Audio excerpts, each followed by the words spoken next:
Welcome to 613 Dive. I am Dave Klee, and we are in the dive lab. And of course, it's morning, and we have coffee. I don't know if it tastes any better in the 613 Dive cup. I just kind of fool myself into believing it does. So this is going to be episode 3. And episode 3 I am going to call The Last Dive. And this is kind of a cool story that I'm resurrecting from back in 2022. I had actually shared it on the Facebook group back then. And so let's talk about The Last Dive. So this was a dive day, pretty much very similar to all the other dive days. I was out in Rockport that morning diving with my buddy Philip. Philip, shout out to Mr. Philip. Hope you're doing well over this winter break. And then I had decided to go back to Centene Park in that afternoon just to go work at the platform and just go do some drills, skills, that kind of stuff, just a bit of practice. I was still a bit new on the technical gear at that point, and so I wanted to try to get some more practice time in. And as I was getting ready at the back of the truck, like I always do, I noticed an older gentleman sort of walking and making his way through all the different pods of folks. It was a fairly busy day at Centene, and I could see him talking to the groups, and then he would move on, talk to the groups, move on.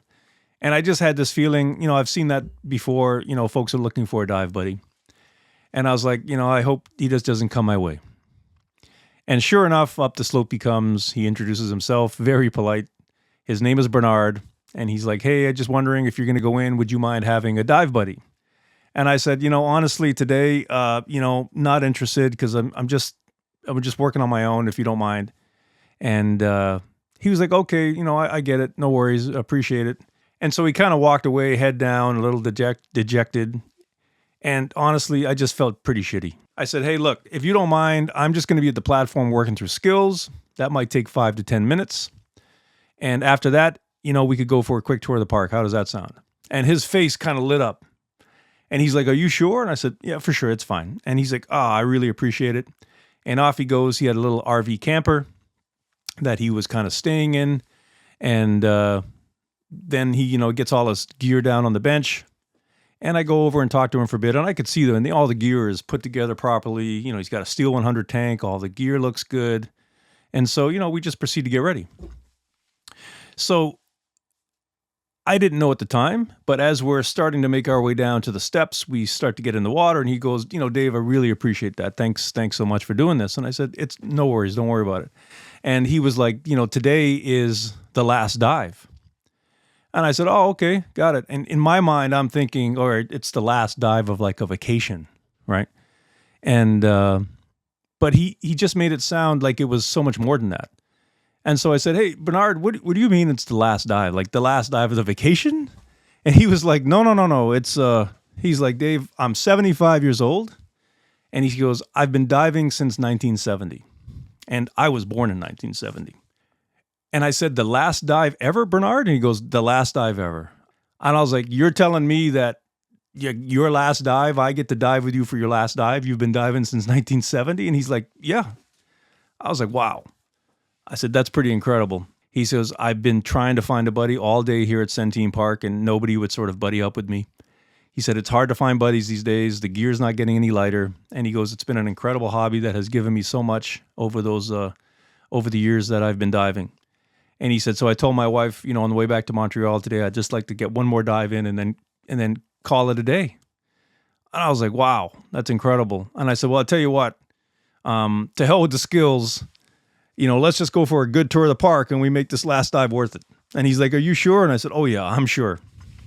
So, we get ready, we're in the water, we do the buddy check. Now, in my mind, I'm like, okay, he's been diving since 1970. He's probably a pretty solid diver, but I'm still not sure yet, right? And so, we go down the slope. For those who have dove Centene, there's a slope and then you get down to the platform. And I mean, by the time we got to the platform, this guy's rock solid in the water. I mean, I look back and I'm like, okay, I'm going to be okay today. And, trim was good, horizontal position, fin, all that stuff was in check, man.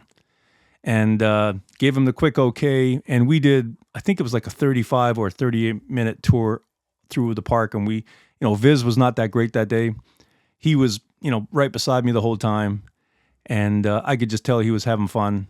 And, we did a 38-minute dive, came on back, ascended up. And he just had a huge smile on his face, man, when we surfaced.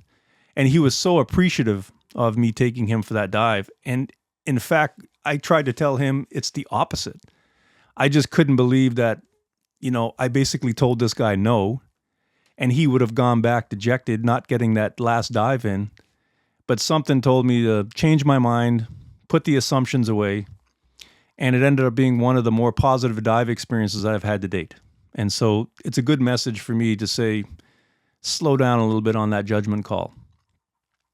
And I think we're probably all guilty of that at some point. So we make our way up the slope, and he goes, "Hey, Dave, are you going to be around for a bit?" And I said, "Oh, yeah, I've got at least 15, 20 minutes here getting everything unpacked." Bernard comes back with his wife, Michelin, who is super nice. And she is so appreciative. She's like, "Hey, Dave, thank you so much for taking Bernard with you. He was so happy that he finally found a buddy." And I was like, honestly, the privilege was all mine. And she says, "By the way, I have a gift for you." And I said, "A gift? What do you mean a gift?" And she says, "Well, I have this little rock." She says, "Be careful because it's hand painted and it's still drying." And so somehow she's making dinner and she's painting a rock in this RV camper. So I was like, okay, that's pretty cool. And so on the rock, you can see it says peace, it says love, it says friendly rock, it says scuba diving, and it says take me home. And so I get this little gift that always reminds me of that day and that experience. And it sits on my desk in my office. And there are days, I'm having a bad day in the corporate space and I catch a glimpse of the rock and I just kind of just chuckle to myself because you know what? I almost turned down that experience, and so I think it's just such a good, it's just a good reminder that sometimes we are way too quick to judge. All right. And probably if we just had a bit more compassion, we would open ourselves up for positive experiences just like that. And so it's a cool story. It's one that's always sort of stayed with me. And I know I had shared it on the Facebook group back in 2022 because I was just so happy to share it. And I wanted to make sure I brought it back to video as well so that, I could put it up on the podcast. So, cool story. I hope you guys enjoyed it. Dive day starts soon. Take care.